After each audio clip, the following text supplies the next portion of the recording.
Okay, I think actually I can see the audio is now working. Sorry to everybody that missed or was here earlier and I had to cut off. We had some audio issues. So just a second, I'm just going to share here on Twitter that we got things going. Here is the new live stream link. This is the new mental health Q&A live stream link. There we go. We'll send that out, and hopefully people will stop on by. And I think, if you're out there and you're listening to this and there's no audio coming through right now, just let me know over in the chat bar, and we'll get things going. I'll take a bit longer on time here. Like, we'll run a bit over 1 o'clock. We'll still do like an hour, but we started kind of late because I was having, thanks, man. I'm glad the audio is working. See, everybody, technology is full of uncertainty. The greatest thing we could do for our mental health is use technology. That's not actually true. Don't quote me on that. The audio, I'm just using my, kind of not my fancy mic, just a regular, the computer audio. So it might not be as good as I'd like it or normally it would be. Yo, welcome everybody. And so of course, ask questions there in the sidebar. I'm going to try to get to as many questions as possible. There are some questions that got sent in advance, a bunch of questions to do with relationship anxiety. So if you notice kind of a theme running through today's Q&A, and we're talking a lot about relationships, that's not entirely by accident or coincidence. It is the time of the year to be talking about relationships because often, with the holidays and the new year, that all sorts of interesting things, difficult things, beautiful things, painful things are happening with relationships. And so it's a great time to talk about relationships. But with that, now let's get moving. So the first question, this was a question that got sent in over on Instagram. And I thought, we would just get started with that. It's all ready to roll. The question is this: what pulled you through when you cut out compulsions and your monster was thrashing around like crazy, giving you reasonable solutions to your uncertainty and reasons to engage in compulsion, screaming insults at you, when you felt all sorts of difficult physical emotions and you genuinely believed the fears and everything your brain was throwing at you? Are values enough in this moment? And so how do you pull through all of this stuff? And I think it really helped me to see that it's kind of not about pulling through. I have a video on my channel called The Weakness of Recovery, and that's, check that out. That's what this is really about. It's about seeing that we can actually embrace these things, because so often when we're talking about pulling through, what we're really trying to do there is protect ourselves, shut out these feelings, not have them, and we want to get rid of them. We're saying, okay, if I do the things I value, will I be able to avoid all of this pain? But what that does is just say to the brain, all of this stuff is really bad. We don't want it to happen. Keep thinking about it, or keep worrying about it, because if it happens, it's really bad. And so that our brains, being helpful, just keep thinking about it. So what I find a more effective approach is actually almost like a sinking into this. So in You're Not a Rock or the Mind Workout, there's a graphic that's about this very topic. And you see this person here just soaking into a bath. And so I describe it like a really hot bath that, when we first touch it, it's so hot and scalding that we pull back and we think, I can't possibly get in that bath. But the longer we stay out of it, it'll never become bearable to us. But if we step into it, right, not trying to protect ourselves, not trying to, stay out of it, somehow make it cold, but actually let ourselves soak in it. Let ourselves relax in it. Because, when our brain is throwing insults at us, when our brain is coming up with reasons why we're a horrible person, or it's coming up with memories of terrible things that happened in the past, that's just like that hot water. And we want to pull away from it. But if we step into it, we show it's just stuff. It's just our brain throwing stuff at us. And if we can just soak in it, then it loses its power over us.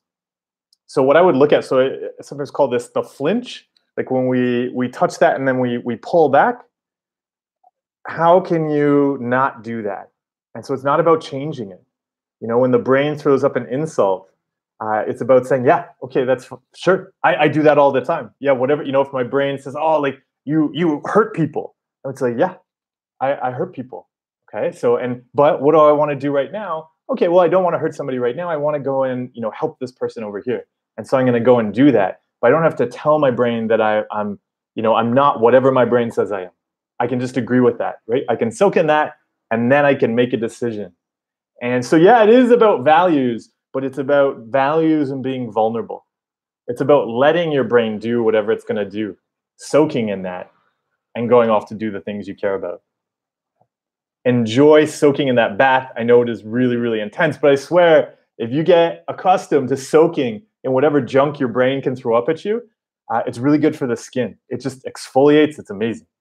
I'm going to go check out what kind of questions we got coming up here over on the sidebar. I see there's a ton of people here. Welcome, everybody. It's great to see you. I'm glad we could take some time to sit down and chat about all of the things going on in our brain. We'll check out some of the questions here. So actually, I see a point here that Nadim, you just said, I always feel like I'm inches away from breaking through sometimes. That it's really useful. So that comes up a lot. We often feel if I just do this one more thing, then I'm going to be broken through. I find it's useful to see that's just a trick the brain plays. Like, be broken through now. Like, be whole now. Because what happens is our brain gets us thinking like, oh, you're broken and you need to fix this. And if you just solve this one thing, then you're going to be fixed and solved. But our brain will just keep doing that. Oh, you've just got to solve this. You've just got to solve this. And it'll just keep moving it. Right, that goalpost. It'll just keep moving it back and moving it back and moving it back and moving it back. And so it's really useful to say, no, like I'm done. Like, I'm broken through. I'm whole. What do I want to do? How do I want to live my life? How do I want to spend my time and energy now? Becca, I saw you just said it's about changing our relationship with thoughts. It absolutely is. I have existential OCD, and it's kind of difficult to cope with. And so one thing, and I know this is going to come up a lot, and even when we're talking about the relationship stuff today, something that's just so useful is to see that it's not about whatever we think, like a theme. That, whatever that theme is that we want to stick on it, it can help so much not to do that. Because it really is just about uncertainty. And when we see that we're just reacting to different uncertainty, different pain, different fears, then we're able to start to make changes throughout our lives that are so helpful with those things that are bothering us.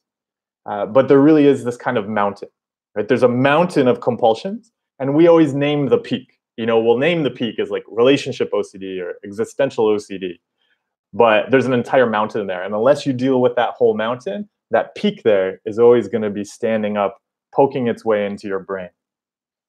And so in terms of Hamada, so you asked about suggesting some ERP for existential OCD, cutting out the compulsions to check.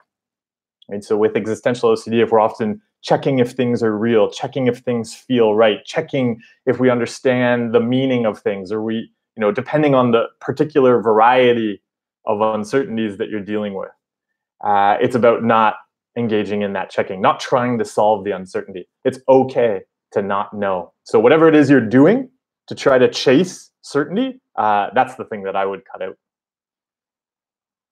Hannah, you asked the question, do you think you can do CBT and ERP without a therapist?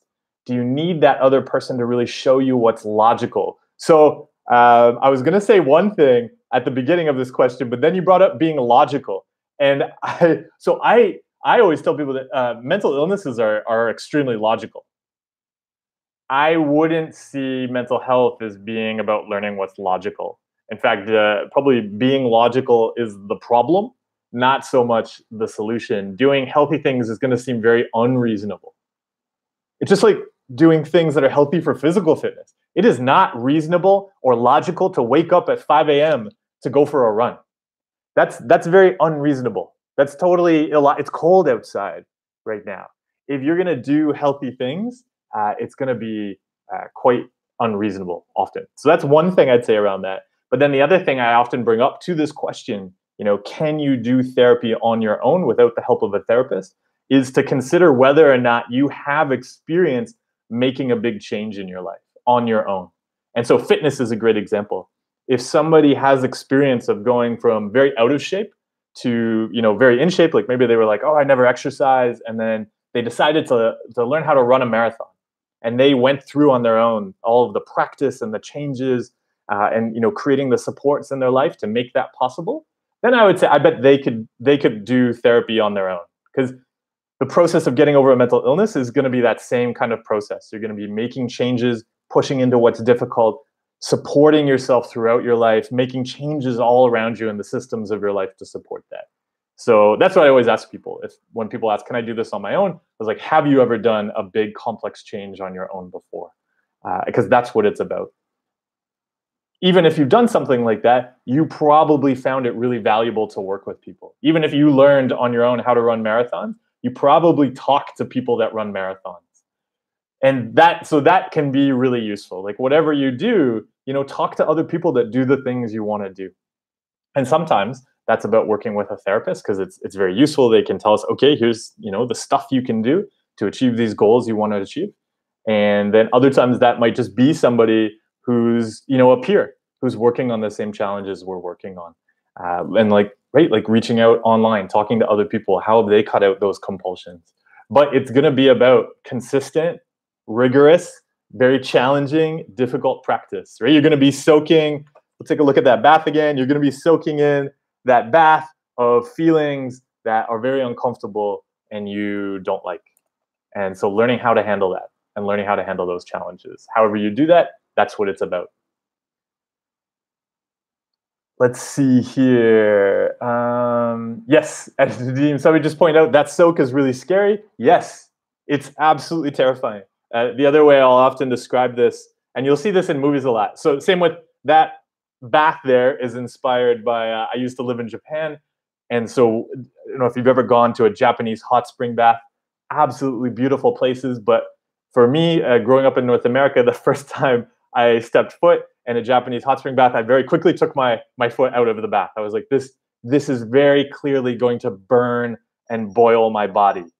But it doesn't. You just have to learn how to get into it. And it's going to feel the exact same way with the thoughts in our head. The other way I often describe this also comes from the time I spent in Japan. In a lot of Japanese anime, you'll often see a scene where there's somebody who is having to get into a fight. This is a very common trope that you see in Japanese anime. You'll have this one character who needs to learn how to be the hero, has always been very scared. And when they're fighting, they're always just trying to protect themselves. And then at some point, someone will teach them that they need to stop being afraid of getting hurt and start to pursue their goals. And one of the scenes you'll often see is that person will then catch a sword through their hand. And that's how they'll defeat the enemy. And that's, the indicator that they're no longer afraid to get hurt. And by allowing themselves to get hurt, they're able to do the things they want to do. And it's that same kind of thing. Yeah, that stuff inside of us is very scary. But the moment we allow it to happen and allow it to be there, we can finally go and do the things we want to do in life because it no longer controls us. Let's see here. Ooh. Oh, thank you everybody for all the questions. I can tell right now, if I don't get through all these questions, I apologize. I'm going to try to do my best. I am just scrolling down through the questions here. Welcome everybody. It's so awesome to see so many people from so many different parts of the world coming together here. So Cortez, you asked the question, how long did it take before you felt as though you had recovered? I would say that, so I always track it, it was about 2 years after I had started the journey of, 2 years after I recognized there was a problem with my mental health. And, it probably took me about, I can't even remember now, maybe almost a year before I was then doing therapy, like actually useful therapy. And that lasted for 6 months. And then about another year of working on my own. But after doing therapy for 6 months, like that had, by the time, just a couple weeks into therapy, I had already cut out compulsions then that had always been in my life. And so I wouldn't suggest to people that, you pursue recovery as this, like, there's going to be this end goal. It's more like, have you learned how to now take care of your mental health?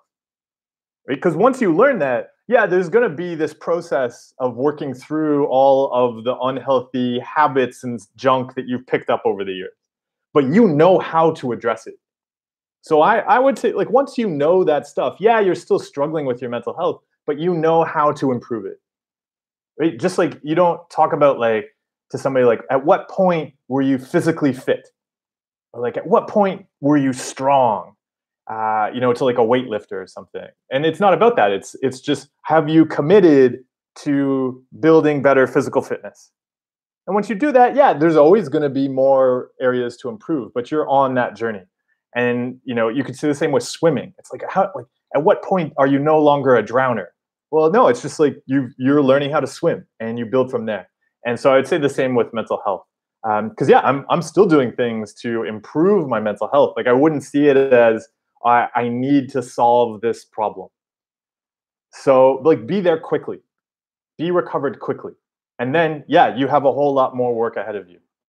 But you don't have to just be, oh, like, someday I'm gonna be recovered and then everything is gonna change and all these problems are fixed. Don't get into that. It's just gonna play with you. Let's see here. Yeah, I leave my thoughts to play out at the same time as getting on with my day. I don't have to engage with them. Yes, nice job. I see some people have been going to therapy. Great work. It can be so useful as we work on all of this junk in our heads and bring healthy practices into our lives. Okay, I'm going to come back to the sidebar. Let's actually go. There were a bunch of questions that came in from an online support group. I think it was a Facebook group focused on relationship anxieties. Let's dive in to some of the questions there. Is OCD recovery different when two people in a relationship have OCD and trigger each other? And so you could say this could apply to anything. So I would say no, it's not different. It's not different even if people have different diagnoses, have been stuck on them, because taking care of our mental health is going to be the same. It's going to be about noticing uncertainties, anxieties, and all of that kind of stuff, those uncomfortable feelings, letting it be there, and then making healthy decisions. And so actually, it's great if you have two people in a relationship who have dealt with mental health challenges before and know those are things they've had to deal with. That's fantastic, because they can come together and say, how can we make this relationship a support for getting over these mental health challenges and building an awesome relationship. Right? So really, I would take that as an opportunity to help each other, right? Because you're both going to be able to know when the other one's, maybe trying to seek reassurance or engage in compulsions, and you can say, no, I'm not going to participate in that. Here's the healthier thing we can do. Let's see here. I'm looking through this list. There's a list of questions here, but some of the questions are very similar, and I'm going to explain about that because that's an interesting point to bring up. And so here's something: how to deal with OCD when the worries are also real. This is a question that comes up a lot around, it being real. And even there, when we were talking about the bath, you heard some of that. Like, what if the criticisms your brain is throwing at you are about things you really did, and you actually agree with them? You thought yourself, oh, I shouldn't have done that. That was a real thing, and it was bad. It's so useful to see that this stuff, like I was saying earlier, this stuff isn't about what's real, what's illogical, what's not real.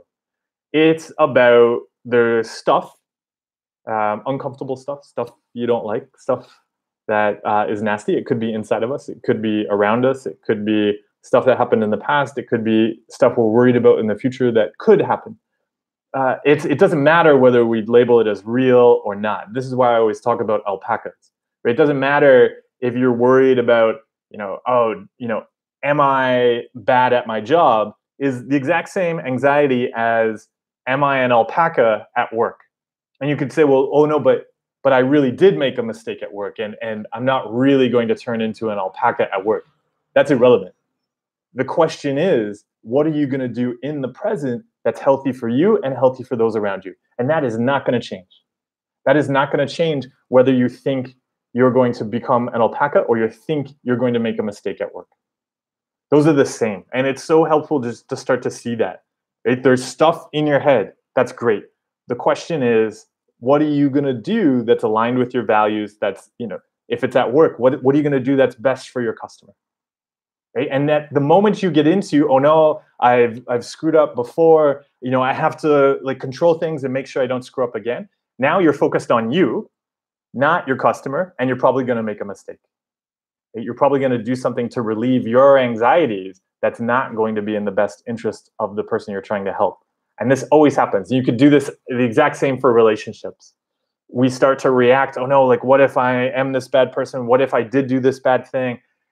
You might say in a relationship, be like, oh, I have to like confess, or I have to check, what my partner feels. And you're actually going to do the things that are going to destroy the relationship because you're just focused on yourself. You're just trying to alleviate that anxiety. And yeah, it's based on something real. That's irrelevant. The issue is the stuff you're doing in the present. And so if you do stuff in the present, whether it's around an imagined thing, right? Like say you're imagining a voice, you're imagining some kind of demon telling you you're a horrible person, or you're remembering an experience in a relationship in the past where your partner told you you're a horrible person, right? No matter which one you're trying to control, you're going to do things that are going to wreck your relationship.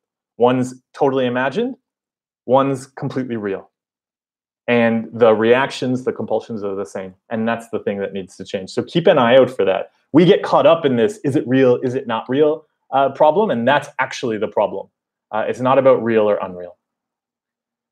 A question from the gaming window. Hey, Mark, was wondering about social anxiety and how sometimes I get random mini panic and anxiety attacks. It gets annoying and takes you out of the moment. Any tips? And so what I would do is look at that where you're getting pulled out of the moment. And so you've seen that happens. And what you can start to do is going into a social situation. And so this is something I found really helpful is like, in general, going into a social situation with some kind of intention. And a very simple intention that's under my control. So it might be, if it's a bunch of people, I might decide, oh, I'm going to meet 3 new people today. And that's all I have to do. I'm going to meet 3 new people and I'm going to listen mindfully to them. And that's what I'm going to do proactively. And so the reason we want to have a proactive intention is that really helps prevent potentially getting pulled out of the moment. Because the brain really is like a puppy. If you have not told the puppy what you want it to do, it is not strange for the puppy to go and wander off in search of something to do.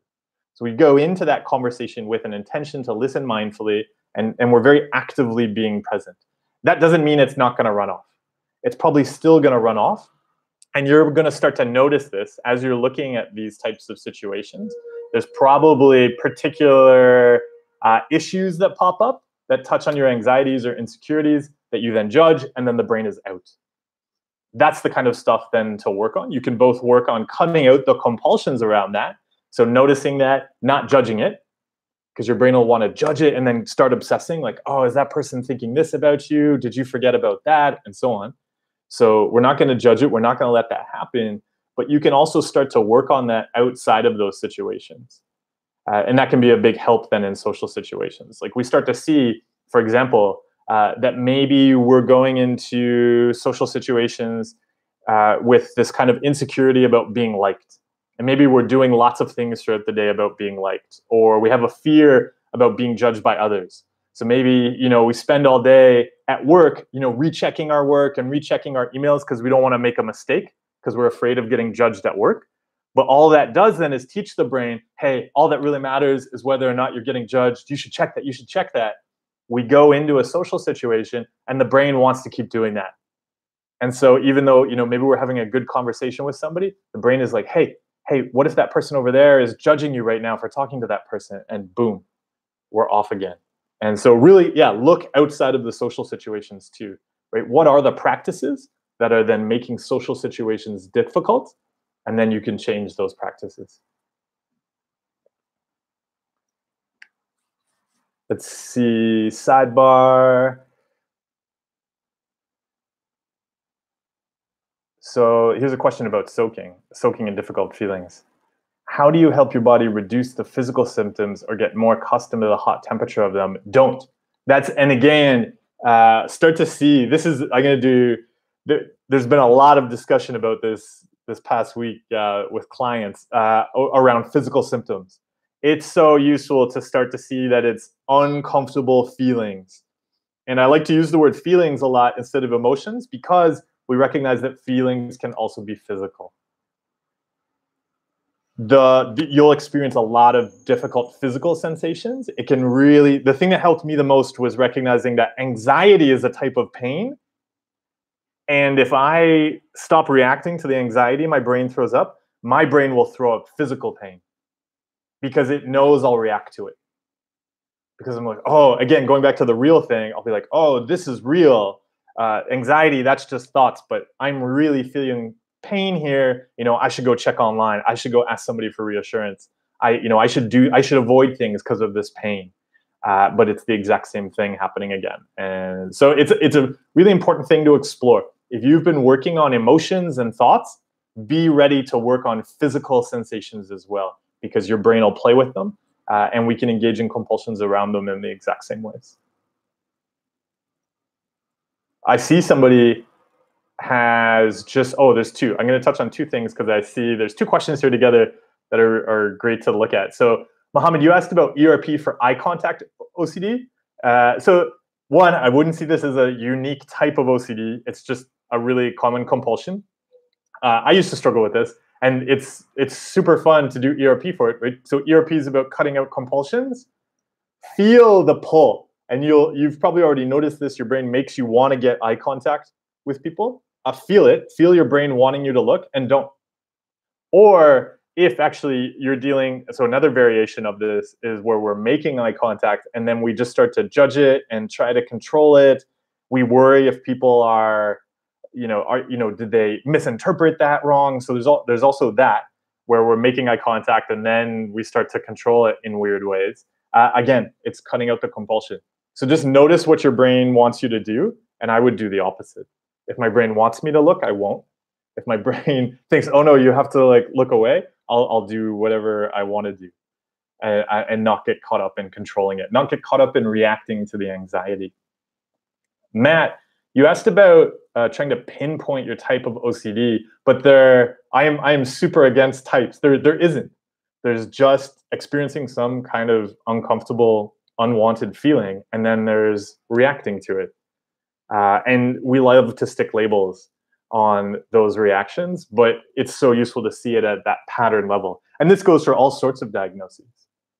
Right? If you experience social anxiety and you pull yourself away, right? And maybe you hurt yourself, we might say you have social anxiety disorder, you might have OCD or whatever. But if you experience social anxiety and you push people away and you hurt other people, then we slap all kinds of personality disorder labels on you. But at a fundamental pattern level, it's the exact same thing. And people are just reacting to that uncertainty and that uncomfortable feeling in the way they've learned how to react to it. They're either removing themselves or they're pushing others away. But really, we want to get down to that pattern level, right? There's uncomfortable feelings, often around other people, but it might be death, it might be resources, and then we react to it. And we want to start to break that pattern. See what the pattern is, and then just break it every opportunity you get. Let's jump back over to the questions that came in from the relationship anxiety group.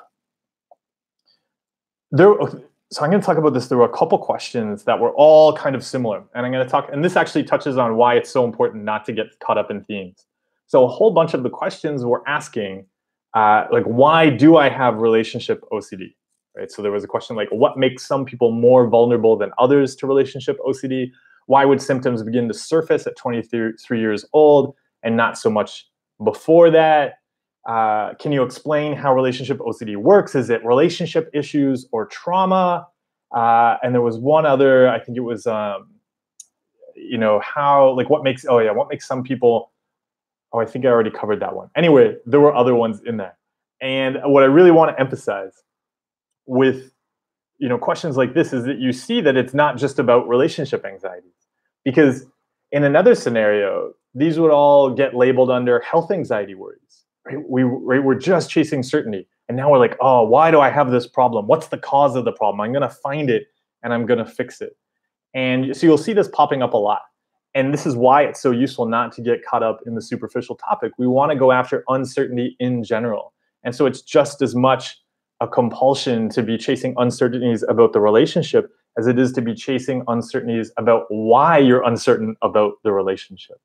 It's just more uncertainty. And what we want to do is notice, okay, like I'm uncertain about that, but whatever it is, whether it's work, it's health, whatever, shift the focus to, okay, how am I going to take care of it? What am I going to do in this moment that's going to build and create the things I want to build? And that's what we can do with relationships too, particularly when it's with another person. Being able to say, okay, I'm really struggling with this relationship right now, but here's the, and I'm struggling with feelings, and maybe I don't feel the things I think I should feel, but here are the actions I'm going to take in this relationship right now. A question here also in the relationship group, how would you learn to manage relationship OCD when not currently in a relationship? And really, it's precisely about what I was just talking about. It's not about relationships. It's about uncertainty. We start to notice it around relationships because it's two things. One, relationships are really important to us. We like relationships. We want to be in relationships. We don't want to be alone. We're very afraid of being alone. And so then, of course, our brains worry, oh no, what if you do something wrong and you're going to end up alone? And then we try to do all sorts of things to control that. But also,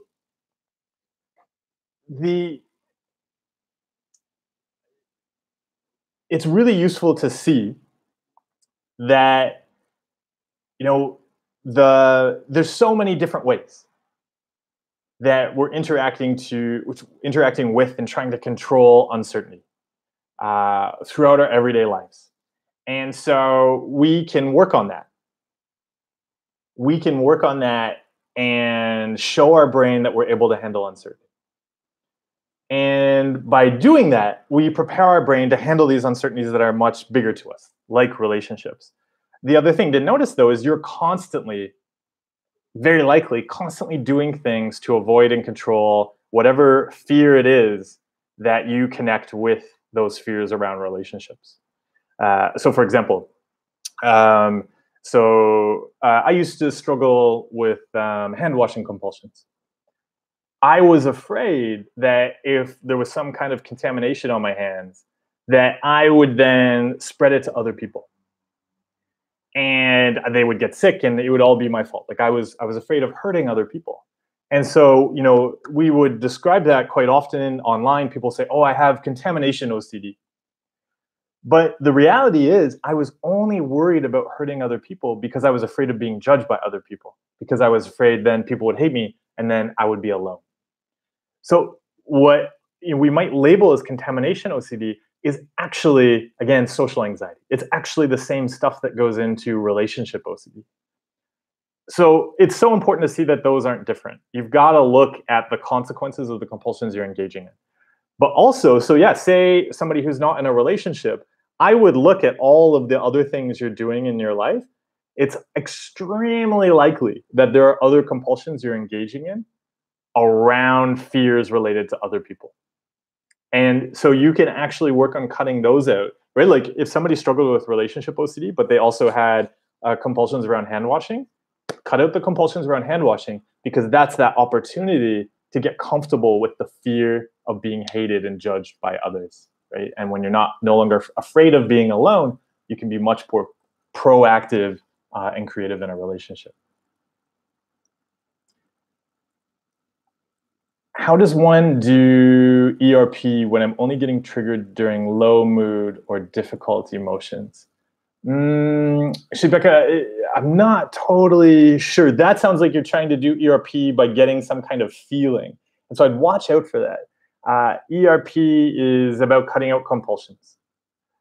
And so I see my therapist is stumped after that. And so I like the kind of alarm bell that goes off when I see that is I'd be asking if you're doing ERP as in you're like trying to create, like you're trying to trigger yourself. And that's not what I would see ERP as being about. I would shift the focus to changing actions.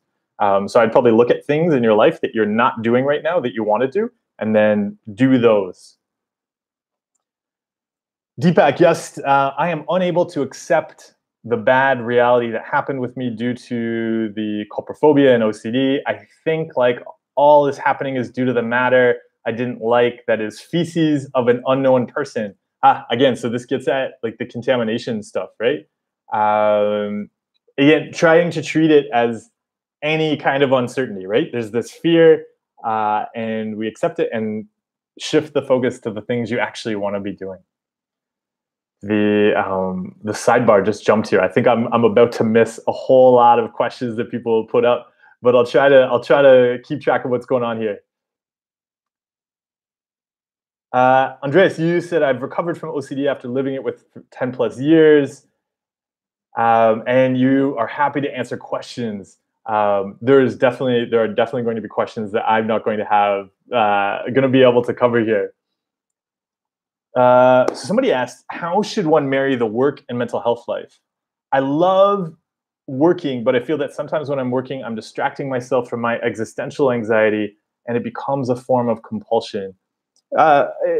So this comes up a lot, and there's actually another question that came through on Instagram related to this idea that by doing the things we want to do, we're somehow distracting ourselves from the anxieties that we're struggling with. And it can really help to start to see that focusing on those anxieties is the distraction.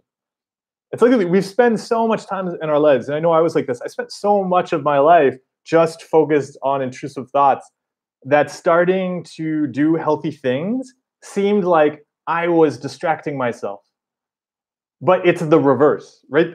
What's been happening is you've been distracting yourself. So focusing on all that existential stuff and being like, oh, I have to think about this. I have to expose myself to this pain. No, like that's the distraction. We can notice our brain wants us to run off and chase that stuff and say, no, I don't have to do anything with it. And this maybe wraps back around to what Becca you were asking about there with triggers. Like you don't have to take yourself off the path to go and make yourself upset so that you can somehow then feel like you're on the right path, because that's not. Like again, in You Are Not a Rock, I have this story at the end that's about this topic because it comes up a lot. And it's about this boy who gets tricked, and actually in the story, he gets thrown in to the tiger enclosure at the zoo. And the tiger is very scary, and he's scared of the tiger, but you're not supposed to react to fear, right? So he goes and he puts his head in the tiger's mouth because he's gonna get over fear, and then the tiger eats him. And the point of the story is that like he never actually wanted to be in that tiger enclosure. Throughout the story, there were actually other places he wanted to be, but there were bullies in his class who kept pushing him to go where they wanted to go. And he missed out on doing the things he wanted to do. And so be aware, your brain is probably bullying you, saying, oh, you want to go off and live your life, but no, you have to stay here and you have to solve this. You have to fix this. And then we stay and we try to fix it and it doesn't get fixed, and then our lives are over. So like, go and live your life. Trying to fix it is the distraction.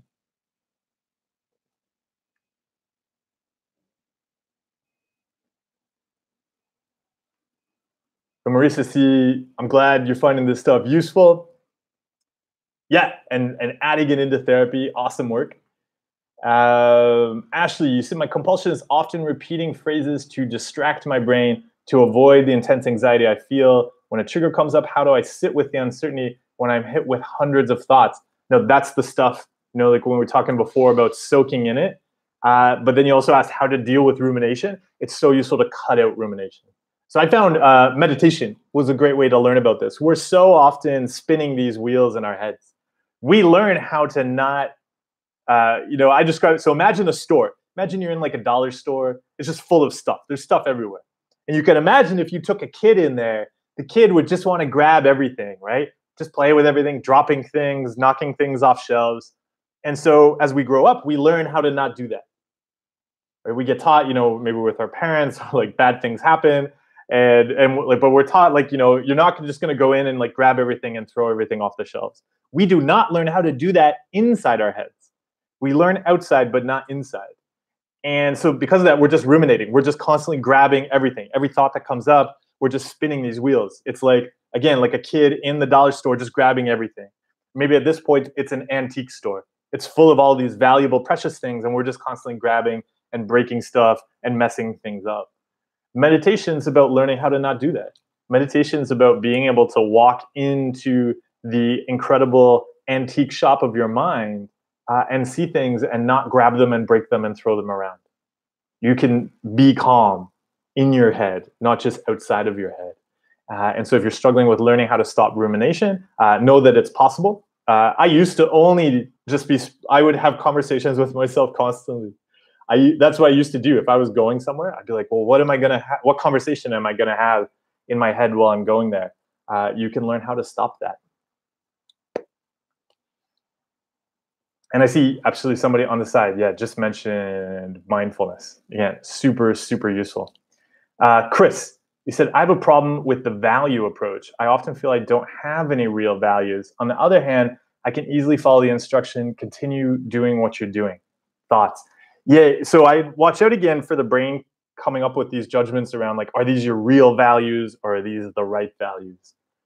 Because yeah, when we've been struggling, it's very likely that actually we've been struggling because the things we thought we valued were actually not very useful to us and have led us into that hole. So at first, when we're getting out of that hole, it can be so useful to just borrow somebody else's values. It doesn't have to be about having real values or my true values.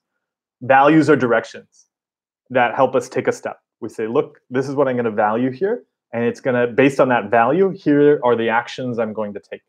And we take those actions. It's like taking a step. So we take a step in that direction, and then we see where we're at. Did it take me to a place where I want to be? And if it did, then I'm maybe going to take that, another step in the direction of those values. But if it didn't take me where I want to go, then I'm going to get a different value. I'm going to say, okay, well, maybe those values need to be tweaked a little or changed a little or completely thrown out. And then I'm going to try something else and take a step. And it really is about this process of taking steps and making that okay. So yeah, you could just have values. You don't have to have real values or true values. And I'm going to look over here. There was another question from the relationship OCD group. How to stop feeling like you don't love your partner when you do. And this, it's always interesting to explore feelings. And so again, when we've been really struggling, it helped me to notice that I could no longer listen to anything that was coming out of my head because I was so disconnected from reality too, right? I by the time I finally got help from compulsions and thing I was dealing with, I could stand in front of my stove and I could check that it was off and I could touch it and I could do this ritual with the knobs and then I would just stand and watch it. Because even though I knew in reality it was off and I could see it was off and I could touch it was off, I didn't believe it was off. I was quite convinced I was able to discount all of that reality and still be very anxious and feel I needed to stand there. And this happens in many different ways. And this happens in relationships too. If we're constantly checking to get a feeling in a relationship, the brain discounts all of that reality. And eventually we're left not having that feeling that we've been checking to get. And so it's very common if somebody's struggling with relationship anxiety and they're doing lots of things to try to chase feelings, they'll eventually not have the feeling. This is why it's so important to shift the focus to actions, particularly when we're working on building better mental health. We shift the focus to actions. And so in a relationship, that's about saying, look, I don't know how I'm going to feel. I may feel like I'm really in love when actually I'm not. I may feel like I'm not in love when I am. And so instead, I'm going to look at actions.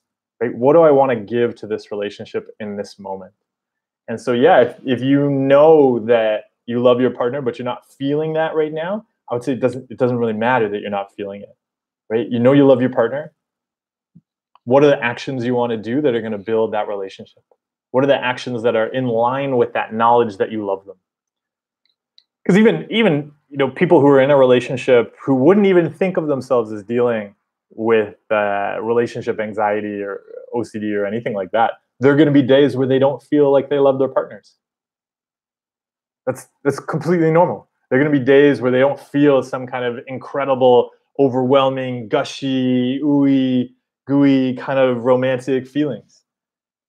But if they want to build a healthy relationship, they're going to do things that are healthy for that relationship that day. They're not going to put those feelings in charge of their actions. And so the actions need to be in line with those values and what you want to build in the relationship. And yeah, We can have, and that's why I always say, like, mental health is about having any thought or feeling. It is not about the presence or absence of any thought or feeling. So I'd really shift the focus away from, looking for that feeling in the relationship. Let's see what other questions we got going on over on YouTube. See, conversation. That is great. What can we do to discover other compulsions that we might not be aware of? So I would just start to look. This is why I like to go after, see what those big fears are. So again, relationships are a great one to look at. So if you ask yourself, like, why am I afraid of this relationship falling apart? And you dig into it a bit, and you're like, well, like, I don't want to be alone. I don't want to, or maybe it's like, I don't want to feel like I missed out. Like, what if this was the one, and then I screw it up, and then, like, I've missed my chance. And then you might look at, like, and so if your fear is like, I'll miss my chance, I'll miss my opportunity, this one chance. But then I would look, because if somebody said that they did that around relationships, I would bet they probably do a lot of things also, let's say, at work around that same thing, right? They're going to be really, maybe there's a promotion coming up, and they're just constantly checking, about who's going to get that promotion, and, oh, like, is that colleague of mine over there, are they doing better than me? Are they going to get that promotion? Because am I going to miss out, right? They're going to get ahead of me, and then I'm going to be falling behind. I'm going to miss my chance. It's the same fear. They probably do it even in things like somebody brings donuts to the office kitchen, and they remember that one time, this other time, somebody brought donuts, and they were in a meeting, and then by the time they got out, all the donuts were gone, right? They missed their chance. So they noticed that this time somebody said, oh, there's donuts in the kitchen. Their brain is immediately, oh, you have to go right now or else you're going to miss your chance. And it's just reaffirming to the brain, oh, you have to make sure you don't miss out. You can't miss your chance. And so they can start to do things like, even though they may see the relationship as this big deal, and as this, like, problematic compulsion, when they get that urge to go and get a donut so they don't miss out, they can sit there. And they can show their brain, okay, you know what, I may miss out, but actually what I care about right now is finishing this piece of work I'm doing. Or, I was just about to call somebody. I'm going to call them. And yeah, maybe the call will run long and I will miss all of the donuts. I'll never have another donut for the rest of my life. And with the best donuts, I will have missed out on the best donuts. My life is over. And they can start to show their brain that they can risk missing these chances because their brain can trust them. Right? They can trust themselves to do well, to live their lives with whatever experience they have. It is great, everybody, to see there's such great conversation happening in the sidebar too, and you're helping each other out. Scott, I see you just said Merry Christmas. I hope you have a Merry Christmas too. I hope there's lots of snow and skiing happening over there in the mountains. In terms, let's see. So Great Pretender, you said in terms of exposure therapy, aren't you in a way training your mind to be anxious in opposite ways? For example, couldn't the fear of failure turn into the fear of success? I'll admit, I don't really understand this one, but I will say, yeah, the fear of success is really common. I think the fear of being happy is something people are absolutely terrified of. And I know this was for me, like the day I realized I wasn't anxious about something was the most terrifying experience I'd ever had, because I didn't know how to function without that anxiety problem to solve. And one of the biggest challenges people run into is being successful and being happy. And you'll often see that as people start to do better, they actually self-sabotage. So they can go back to, oh, I need to dig myself out of this hole. And so it's absolutely one of the most important things to look at is, are you willing to let yourself be happy? Are you willing to be okay with not being a problem to fix? Because ultimately, that's the shift you're going to have to make. A lot of people will struggle and they'll say, oh, like, these mental illness issues are chronic, or I can't fix them. I just keep relapsing. But look at whether or not that's something you've made necessary to your life, to how you see yourself. Make it possible to move on. or else we always have to be stuck with it. If we only measure success by solving a problem, we always need a problem to solve. Amelia says, please talk about magical thinking. How to do ERP for magical thinking. Like if I don't do the ritual, a physical ritual, this bad thing will happen. So for me, the thing I would do, so I would look for magical thinking happens in a lot of different ways. So one, yeah, you may notice it around a ritual, but we're constantly getting caught up in magical thinking. And so look for that pattern because you can break it in lots of different ways. Like it can be as simple as thinking, oh, if I wear this, people are going to think that. Like we're believing I'm controlling people's thoughts with my clothes. Or if I word, a particular email this way, then people are going to think that. And so, they're going to react in this way and take this action. And so really start to recognize that and make a shift to the focus being on what you want to express. Right? What do you want to give? So we can do that throughout our life. So that's going to help us, build up skills around not getting caught up in magical thinking. But then there's going to be those rituals like that you feel, create a lot of anxiety that you can't live without. And so what I found most useful was to just not do them and agree with my brain. So if my brain is saying, oh, if you don't do this ritual, this bad thing will happen, I say, yep, that bad thing, oh, I want that bad thing to happen. I'm purposely not going to do the ritual so that bad thing happens. And the key piece is, and I'm going to go and do this thing I really care about. Because that's the issue here. Your brain is really thinking, if you don't do this ritual, this bad thing will happen. And if that bad thing happens, it's going to lead to this consequence that you're afraid of. And so I would very quickly go to that consequence. Right? Whatever that consequence is, my brain's afraid that's going to interfere with my life. So I want to accept that consequence and do something I really value, right? Something important. And so it depends on what the ritual is. But, for example, if your brain felt like, oh, there's this person you have a crush on and you want to go on a date with them or something like that. And your brain was like, oh, but you have to do this ritual before you contact them or before you go and talk to them, or else, the whole relationship will be tainted or whatever. You'll mess it up. You'll do a terrible job. You'll be anxious because you didn't do the ritual. So then you won't be yourself in the email, whatever. So I would not do the ritual. I would agree with my brain. Yep, I'm gonna mess this up, and it's gonna ruin all of these different things. And then I would go and talk to that person. Go and send that message. Go up and speak with them.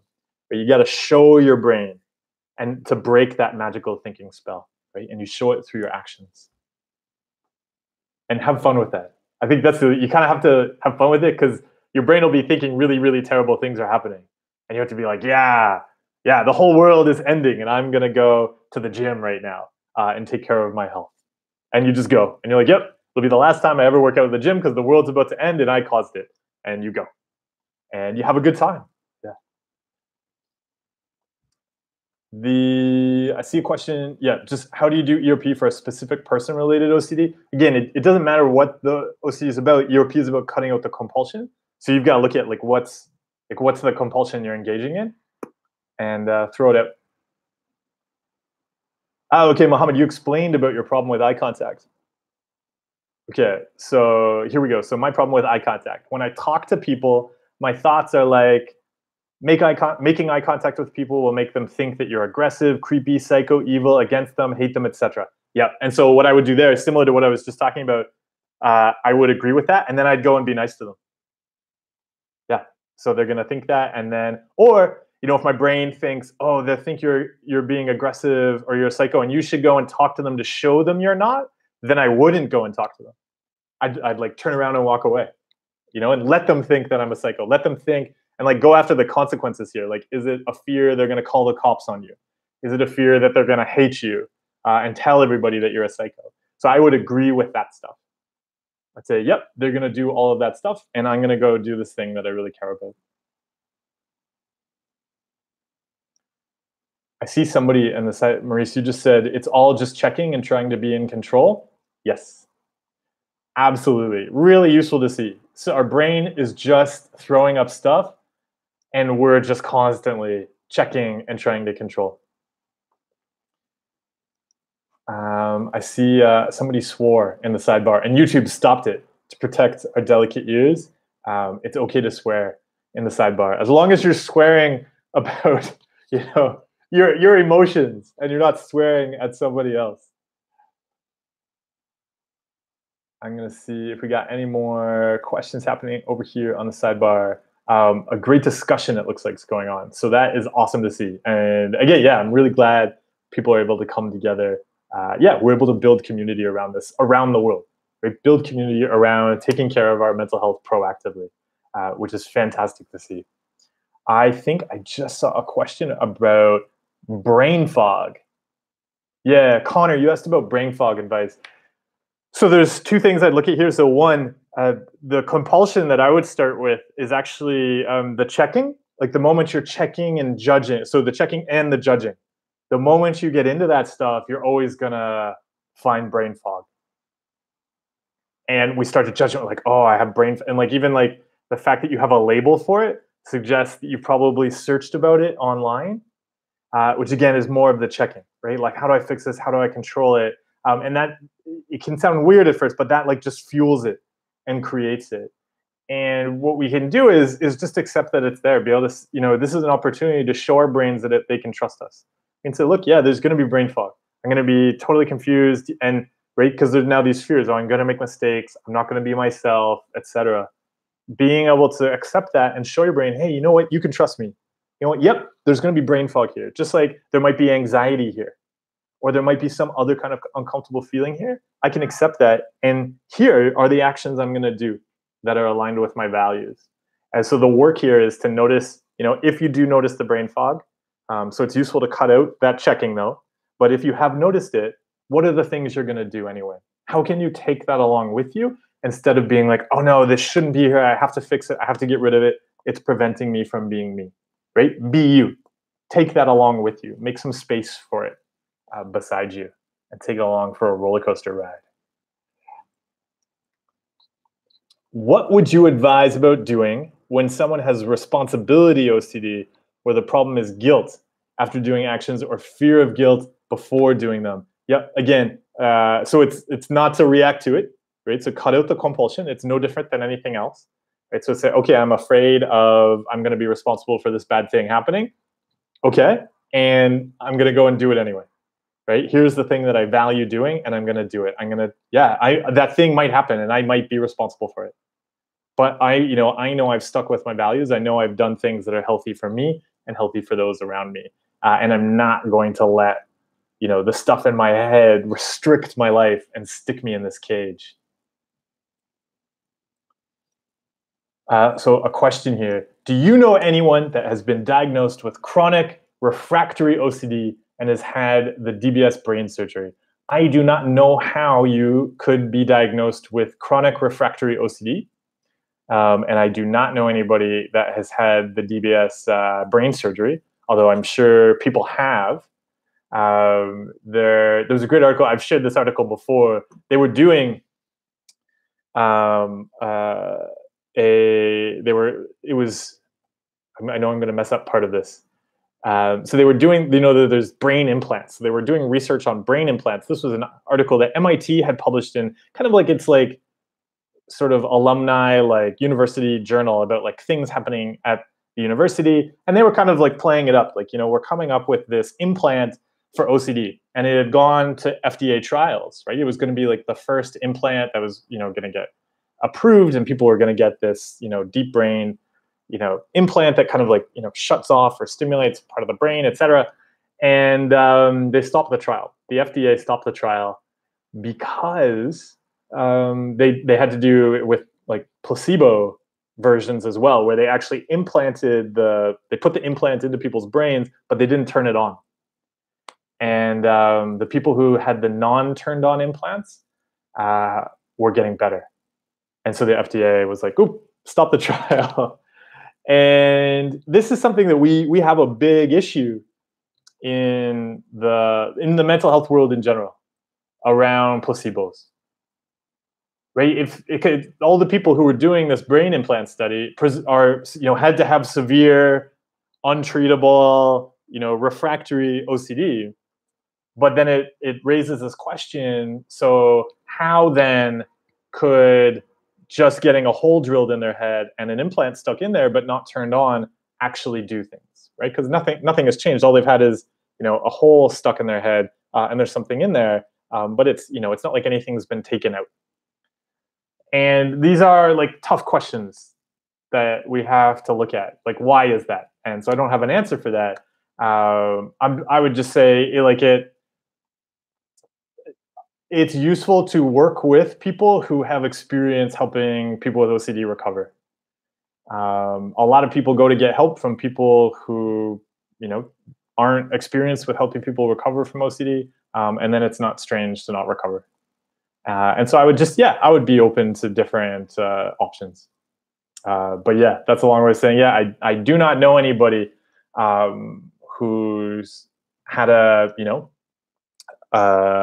an experience with that. But yeah, definitely talk, find some people who have and talk to them and see what their experience has been.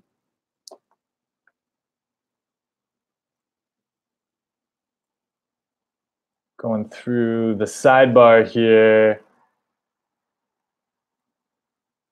Yes, everybody should be very proud of themselves. Tim asked, yeah, did you struggle with panic attacks on your way to recovery? Absolutely. And actually working on recovery was panic attack city. Like cutting out compulsions. Like the first time I really cut out a compulsion, I was just paralyzed. That was like the most intense panic attacks ever. And so another person asked, why does my brain keep analyzing, looking for hidden, dark, scary meaning and everything?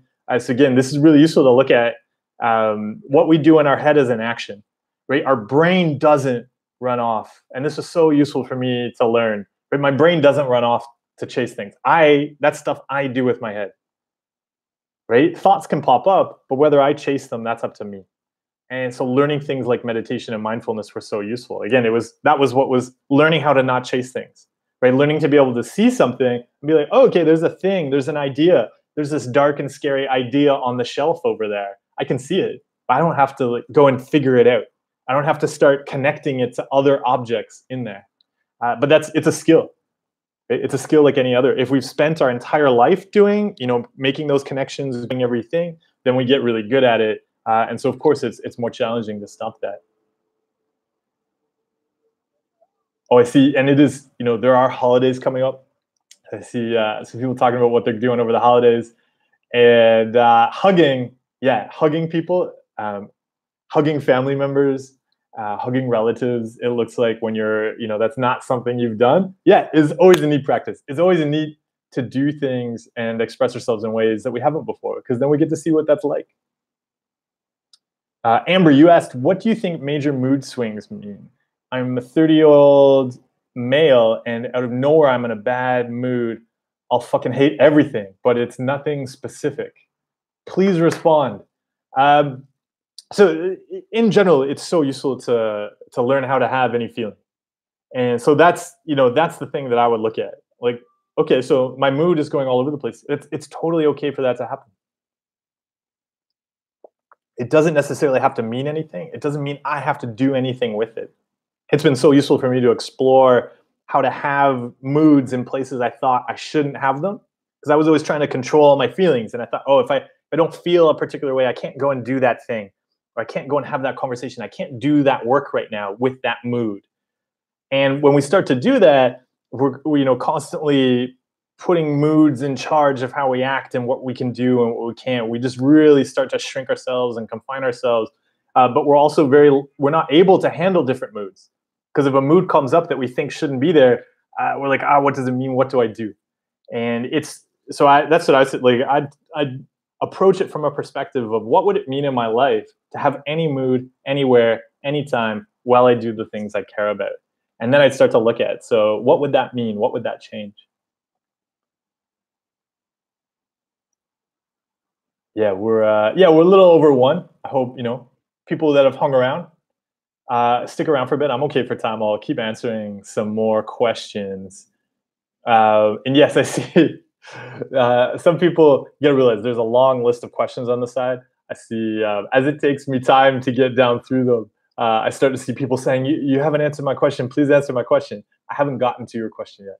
I will try to get down to it.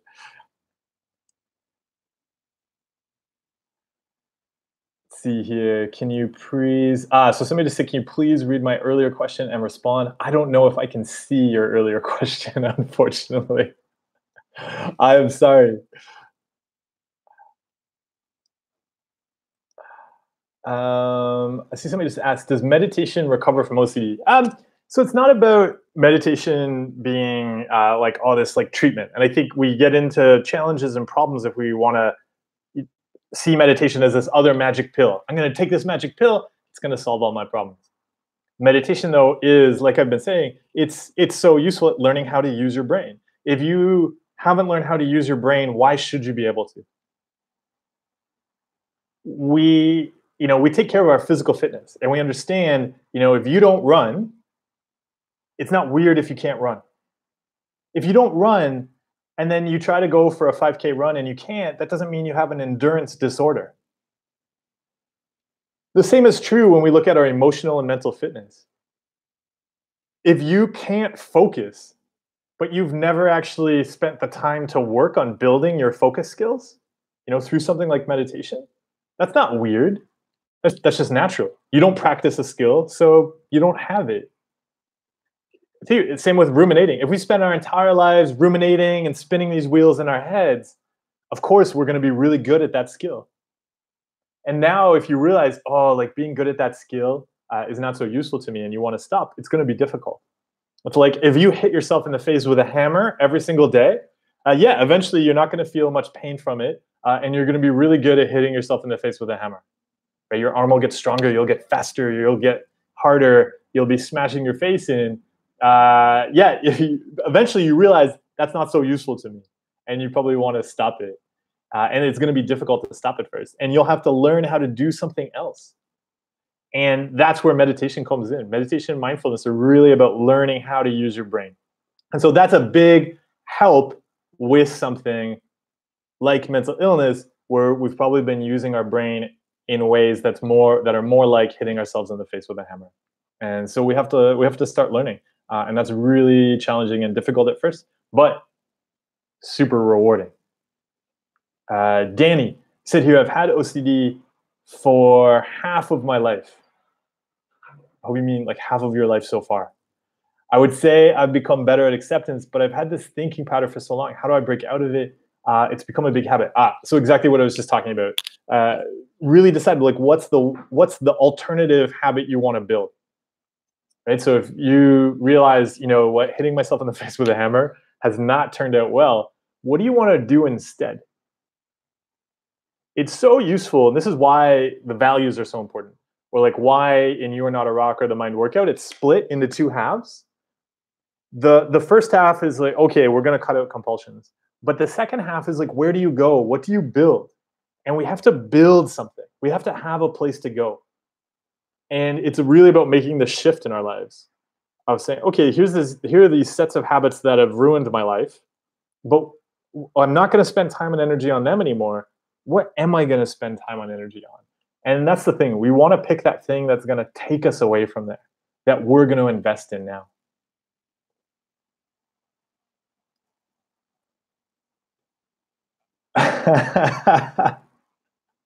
I see somebody, I'm pretty sure I answered your question. And now you're calling me Mr. Clean. Yo, this is the best haircut ever. It looks like somebody else answered your question as well. Let's see. Ashley, I'm in an intensive DBT program that is helping me practice mindfulness. It's hard work because my brain has built a pattern of rejecting reality. How do you stay focused when you feel so unfocused? And so this is a neat thing to explore. And as you continue building your meditation and mindfulness practice, making it okay to kind of relax into the unfocus. Because we get sometimes really trying to put pressure on ourselves, like, oh, you must focus and you must do this. And so this is something that I've had to work on a lot, is what I would call relaxed attention. So rather than, oh, I need to focus on this, how do I like get rid of all of this distraction and focus, being able to sit in the distraction with this kind of relaxed attention. And being aware, okay, here's all of this stuff right now. And yeah, my brain is like wanting to do all this stuff, and there's maybe like some physical sensations going on there and things like that. And the place where I found this most, the way I found most useful to work on this was actually by doing body scans and not falling asleep. I used to always fall asleep. Like if I was doing any kind of body scan, you do these kind of long body scans. For anybody not familiar with this meditation practice, kind of lie down and then you just move your awareness around your body, moving it to different parts.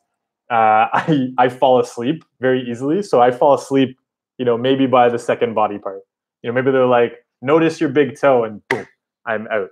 So I found it really useful to work on being relaxed, lying there on that bed and staying awake. And that was what then was most helpful with focus.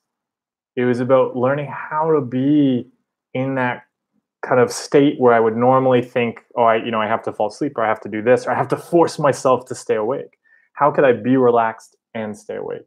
And so if that sounds weird and confusing, I would just explore it. Just try it.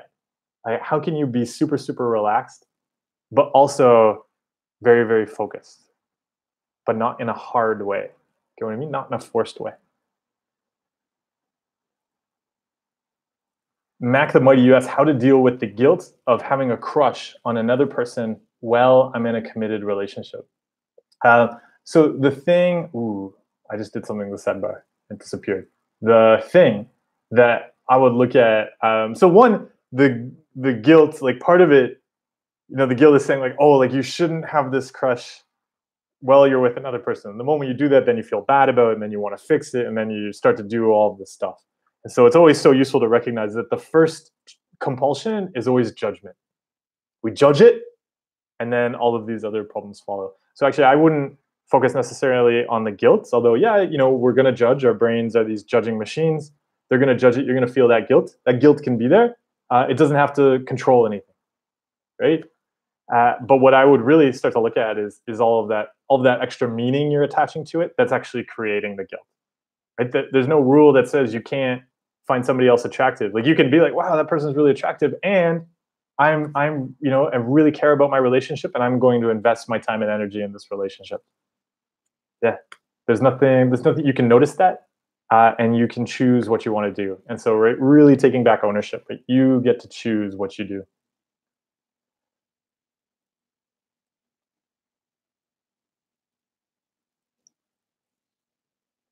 And so I see a thing, Mark Orlis says, maybe I'm alone. Meditation mindfulness just gives me more grief. I've done sitting practice 2 hours a day for the past 5 years. That does not sound good.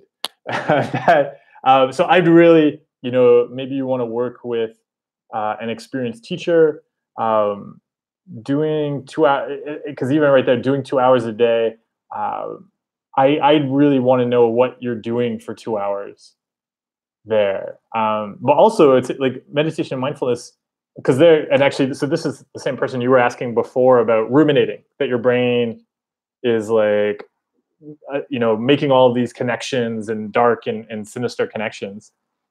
What I would really ask is like, how are you still doing that if you know how to shut your brain off for 2 hours? Because the practice of meditation and mindfulness is really about, I'm kind of pulling up my chair here. I don't have my meditation cushion is over there right now. You're sitting down on your cushion and you're just sitting. You're not sitting and thinking, right? The brain has got to sit down with you. And the reason we work on that in that concerted practice is because then we can go out into our everyday lives and we get to choose what the brain does. Right? It's like training a puppy, right? So if you were investing 2 hours of teaching your puppy to sit beside you, think of it that way. So you're spending 2 hours and your puppy is not moving. It's not thinking about stuff. You're just sitting for 2 hours. It would be strange then if you walked outside with that puppy and it was just running everywhere, right? Something's gone wrong there. The application of meditation is that we can do that practice and then we take that out into the real world. We see things pop up in our heads, and we don't have to chase them, right? The puppy can sit. The puppy can sit there with us for, however long on the mat. And then we can go into the real world. And again, it's trained now, right? Something can pop up either inside of our heads or around us, and it doesn't have to chase us. And so that's what I would look at. So I'd scale back the meditation. Like if you're doing 2 hours and you haven't learned how to keep your brain with you, like I would scale it back, just learning how to keep your mind with you for 20 minutes, right? If your brain can keep with you for 20 minutes, and then I would experiment with, okay, if it can stay with me for 20 minutes here, now I'm going to go into a social event. Again, can I keep it with me? Can I set that intention that I'm just going to listen mindfully to people, and my brain's going to be like, oh, we should go think about this other thing. And I'm going to remind it, no, we're just going to stay here and listen. And that's why we work on this stuff.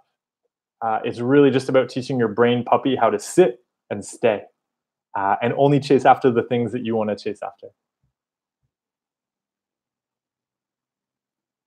How can you use your book to deal with depression?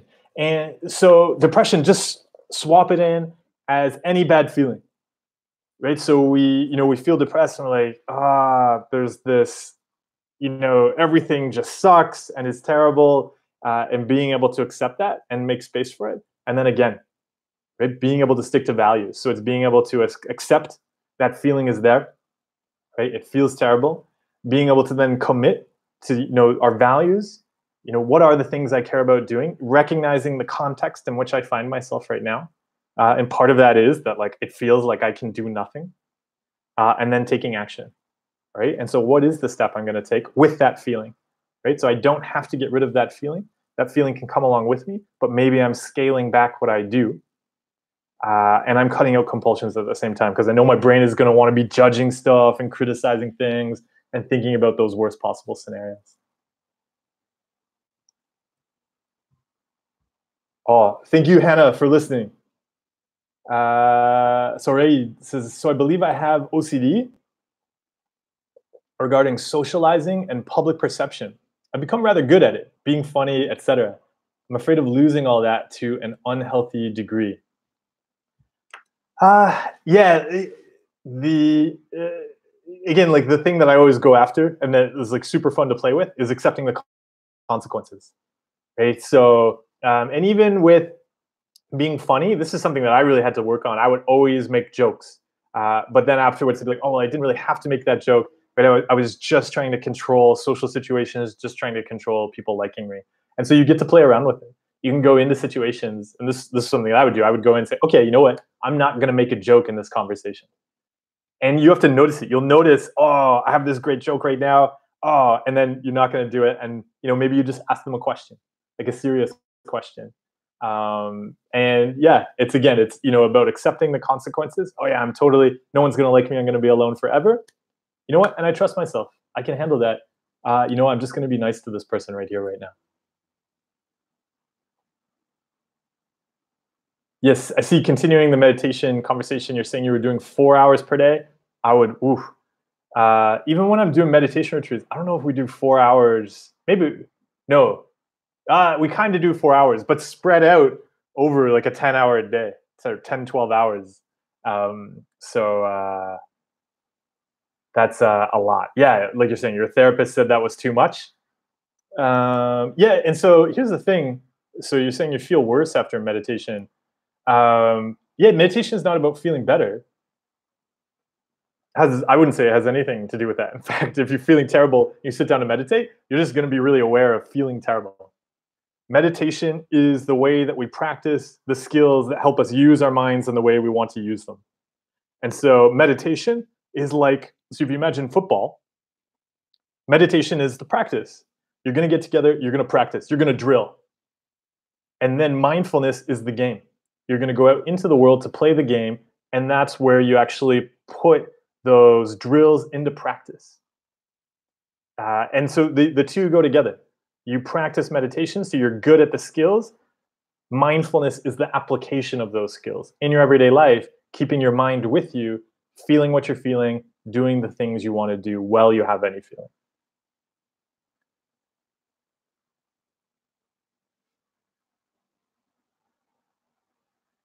See, I have fears of depression. Mr. Jellybean says. Mr. Jellybean says. Fears of depression, going crazy, even having a brain. It feels like I'm disconnected and losing it. But worst is feeling depressed. I've been depressed while recovering. Oh, have been. Actually, I'm not sure of the question. I think you're asking, have you been depressed while recovering? It's very exhausting. Yes, I first went to get help for depression. I didn't see any other problem with what was going on.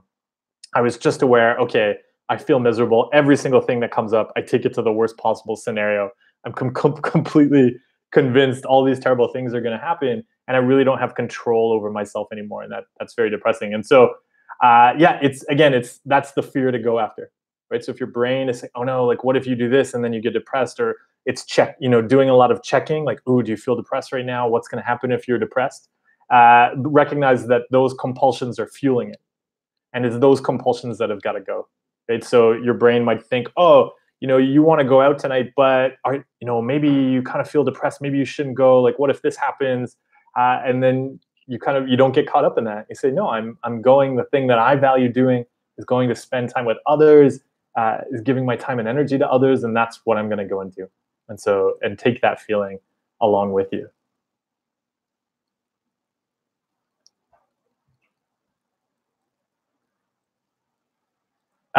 So Loader, you asked, ooh, sorry, my sidebar here is just jumping around. I'm going to try to pull back up here. What I need like a special assistant who like reads through all the messages for me. If anybody wants to sign up for that. Cortez Ella, thank you. Thank you for watching. And let's see here.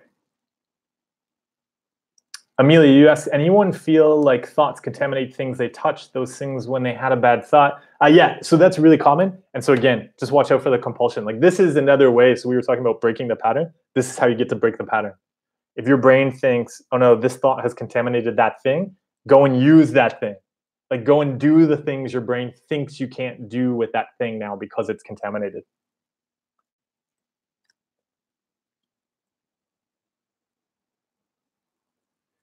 Oh, Mr. Internet is unhappy. I wanted to take a bath. Winsome, this is your message here. I wanted to take a bath, then something OCD related happened. Now I don't feel like taking a bath anymore. But I don't want my OCD to decide that, should I take a bath? Yes, please enjoy the bath. Please just soak in the bath, throw in some, I don't know, some of the smelly stuff that people put in baths, and just have a great bath. Reed, a few years ago, I sort of forced myself to be more outgoing and funny. This resulted in making it the focus of my life and was miserable. It's not as bad now, but there's some remnants. Yeah, and that's the thing. Like so much of mental health is just the practice of being ourselves. And it's, and sometimes we'll get positive feedback from other people when we do a lot of compulsions. Like maybe we don't act as ourselves, and then people will say they like that, and then if we get caught up wanting that feedback, and then we just end up not being ourselves, and we're miserable as that. And so, and it sounds like you're seeing this, and you're seeing what's so useful. It's so useful to just be ourselves, and however that is, whatever that is, in any situation.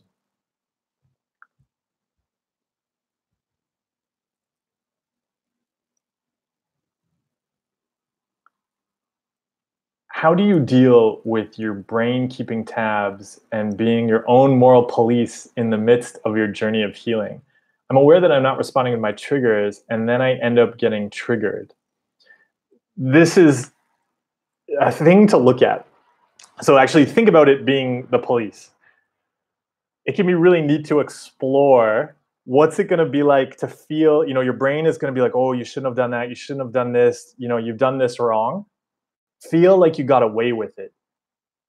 This was something that was really useful for me to explore. I just saw that in my head, I was just always in this position of like, oh, you've done bad things. Like, oh, you're bad at this. Like, this is wrong, etc. You're going to get caught. Like, you shouldn't do this. You shouldn't do that. And actually not having to rewrite that, actually saying, yeah, I shouldn't do that. But you know what? I'm going to get away with it.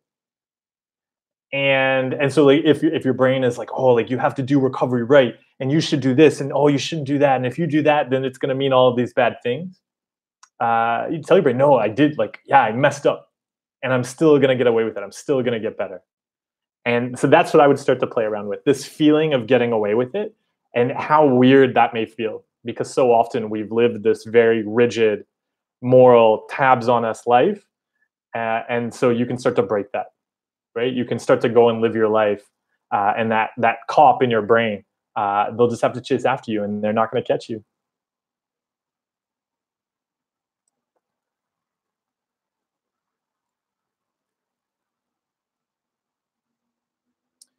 Tim, you just asked about posting it. Yes, I will post this video shortly or afterwards in a little while, and we'll get it up there.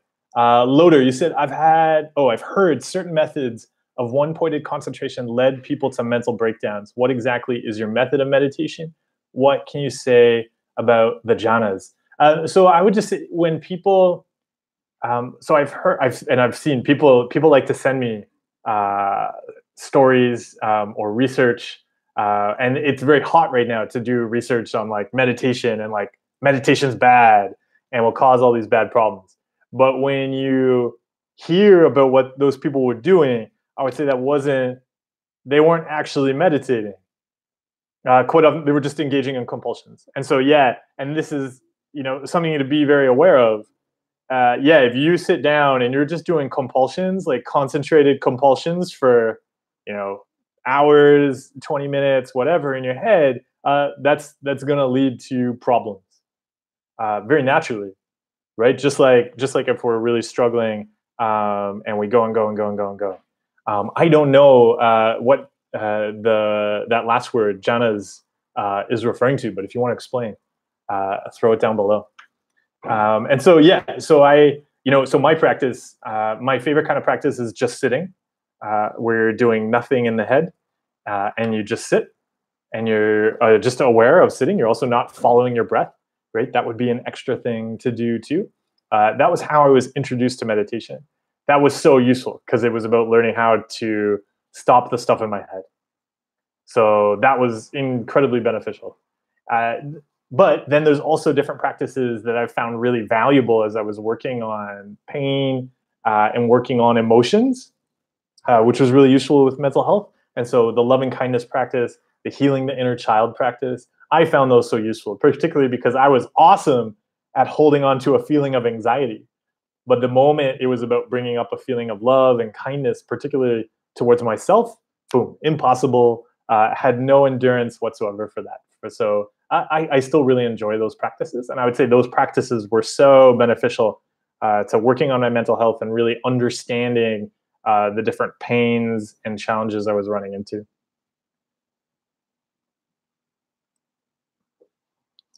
I see. So there's some questions. So I see that there's a bunch of questions about depersonalization and derealization. I have a bunch of videos on those. If you just search in my videos for depersonalization, derealization, I think probably the one I definitely check out has the word derp, like D, capital D, little e, capital R, capital P in the title. And the thing to go after with depersonalization and derealization are the checking compulsions. So I really encourage people not to see depersonalization, derealization as the problem. They are the symptom or the outcome of the problem. They're like a type of pain. So we engage in all this checking. We want to be certain. We want to, feel right. We want to have things. We want to have control over ourselves, over reality. And very naturally, again, like I was explaining before, that's always just going to lead to the opposite of the feeling you're chasing. And so if you're always trying to feel right about things, you're going to start to feel wrong about things. And then you're going to feel reality is not real. You're going to feel you're not you. And so don't go after those feelings. They're the result. You got to go after the compulsions. And it looks like, we're kind of winding things down. We might even be near the end here. And we might just wrap things up. Oh, Kieran, I saw you just said you bought my book. Thank you. And so I'd say, yeah, too, if anybody has any questions as you're working through the exercises in my book, always feel free to send them over. If you want to share pictures of the exercises, you know, the different maps and things like that you've been drawing, absolutely share them online, things like that. Just tag me in them. And if you want me to comment, give suggestions, always happy to do that, and love seeing what you're making. And with that, I think we'll, oh, I just see Lodi, you're just explaining about the Janus. Their mental states of absorption. I don't know what that would mean, but I would definitely say the brain is a highly absorbent sponge for all of the junk in the world. And with that, I think we'll wrap things up there. So that was a pretty good, yeah, we're about an hour, 30 minutes. Let's cap things up there. Thank you, everybody, for sending over questions and for just generally coming together to, yeah, talk about mental health, to take action and support your mental health in your life. I really appreciate you connecting on here. And I wish you, yeah, I wish everybody all the best on your own journeys as you're taking on these really difficult challenges and feeling all the really difficult feelings and thinking all the difficult thoughts. All right. Thank you, everybody.